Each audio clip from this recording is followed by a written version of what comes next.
Today, I call upon all of you to invoke the help of your country's patron saint, St. George. Just 3 days ago, one of our bravest warriors lost his life fighting it. So today, we also fight for him. We fight for Charlie Kirk. We fight for our nations. We fight for our children. Today is not the time to just keep calm and carry on. Today is the time to get angry, demand change, and fight back. Watch as European politicians refuse to observe a minute's silence for Charlie Kirk. Please stand with me in reflection and prayer in his honour, and I yield the rest of my time for a moment of silence. But parliamentarians had other ideas. The scenes echo the rancor scene in the US Congress on Wednesday night, where some Democrats were accused of refusing to pray for Charlie Kirk. Let's wait a minute. The House will be in order. So Martin, without choosing any sides, I think we can clearly say that the collision has now become public. Oh, that's for sure. And now that we always said the Hegelian dialectic, to rub each other up against each other to get a synthesis, we can clearly see that this is getting to a point. All right. Now the question is, will it all die down and go back to business as usual, or will this escalate into the final conflict if we... The memory of Charlie Kirk is starting a revolution all across America, but I had no idea he'd have such an impact in the UK, all the way down to marches in Australia and back up to movements in South Korea, where ironically this reminds me of those recent riots in France 4 days ago where the far left burned a Korean restaurant in protest of French leadership, as these concurrent protests just highlight the key differences between the left and the right.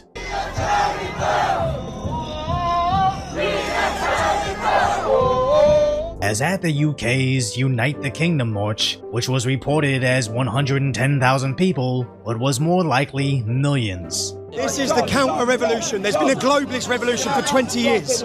We are the counter-revolution.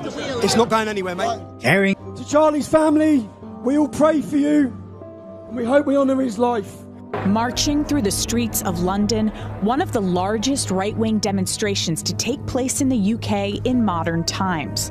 Organized by the far-right anti-immigration activist Tommy Robinson, close by a much smaller counter-protest organized by anti-racism activists. I'm just really against racism. So close at one point that right-wing marchers began throwing things at them and pushing police.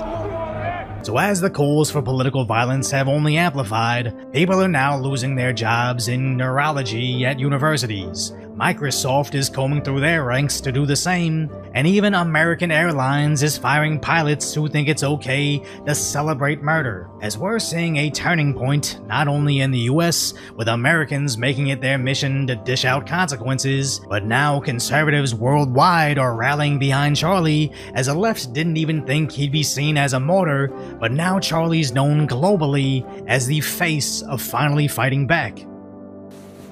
So I think we can safely say that this is now universal. That's for sure. And an interesting thing that I've picked up also, and you probably as well, the religion is not severed from this. No. It's a politico-religious movement. It comes as a package. Well, Obama says the US faces political crisis after the killing of Charlie Kirk. Former US President Barack Obama has warned of a political crisis of the sort that we haven't seen before in the wake of the killing of Charlie Kirk. The Attorney General, Pam Bondi, has suggested that the administration will crack down on hate speech, although there's no specific US hate speech law. Vice President J.D. Vance has led calls to expose people who celebrated or condoned Kirk's killing or were critical of him after his slaying. And as we heard, people from United Airlines that spoke against it. They were asked to step aside. People from Delta, I heard, people from the military, people from any form of government employment, teachers, university staff, anybody who spoke anything negative stood a chance or did actually lose their jobs.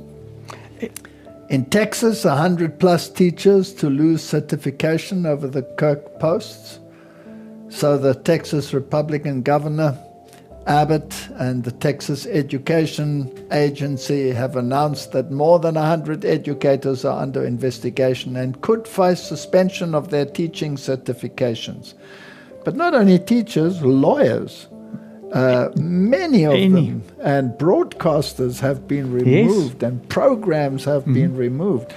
This is, in fact, a form of censorship. Definitely. We're not arguing for it or against it. We're just taking note of what is happening, right? Could this burst into anarchy and violence?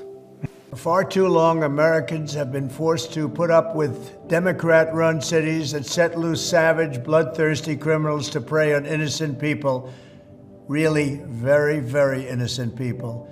In every place, they control radical left judges, politicians, and activists, and they've adopted a policy of catch and release for thugs and killers. In Charlotte, North Carolina, we saw the results of these policies when a 23-year-old woman who came here from Ukraine met her bloody end on a public train. And it's time to stop this madness. The law and order. We have proven that it can be done. It can be done, it can happen fast. We'll do what has to be done because we're going to make America safe again.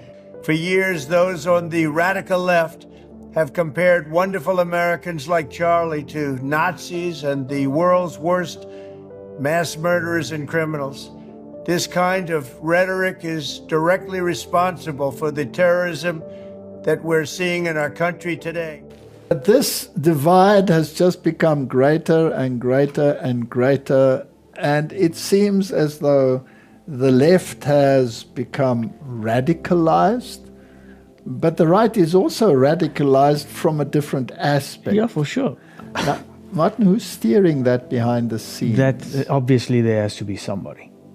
We know who it is. We know who's steering. So let's hear what Elon Musk had to say. And then you see how much violence there's on the left, with our friend Charlie Kirk getting murdered in cold blood this week, and people on the left celebrating it openly. The left is the party of murder and celebrating murder.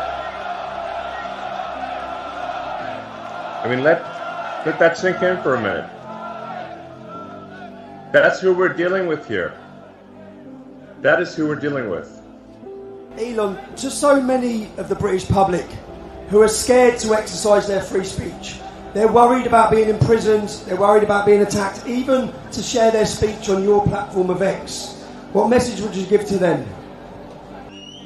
This is a message to the reasonable center, the people who ordinarily wouldn't get involved in politics, who just want to live their lives.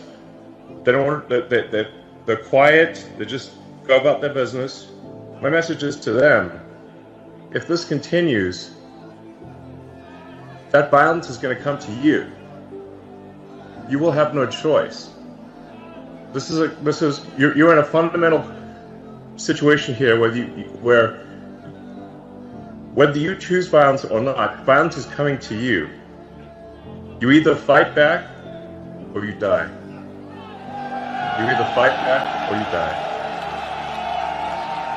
And that's the truth. Today, Britain is awake. Thanks to you, Elon. Thanks to you, see as the future of the UK and Europe. In your vision, where are we heading? What's the future like for us? Well, I think there needs to be a future where the people take charge, where there's deregulation, a massive reduction in bureaucracy. This really requires everyone to sort of marshal the people, to take charge, reform the government, and make sure that you actually have a government that is for the people, by the people. You have to unite around something. And yeah, we can unite in the short term around the fact that there are a bunch of people who hate our guts and want to murder us, which of course is true. But long-term unity, big movement change, which is what Charlie was really trying to drive, and why he went to talk to people who disagree, is about building around those core values. And so the long-term vision, yeah, we'll have our petty squabbles, and yeah, some of those squabbles will be more than petty, but the long-term vision has to be built around those original biblical conservative values that Charlie stood for, things like the Bible, things like free markets, things like family, all those things are things Charlie stood for. You got to build the coalition around values, because we can't build it around the man, but we can build it around the values that he left behind and that he spent his entire life fighting for. And, we couldn't be, frankly, more honored to join you guys as much as we can in the fight. So, Martin, are we now really tying the religious to the political?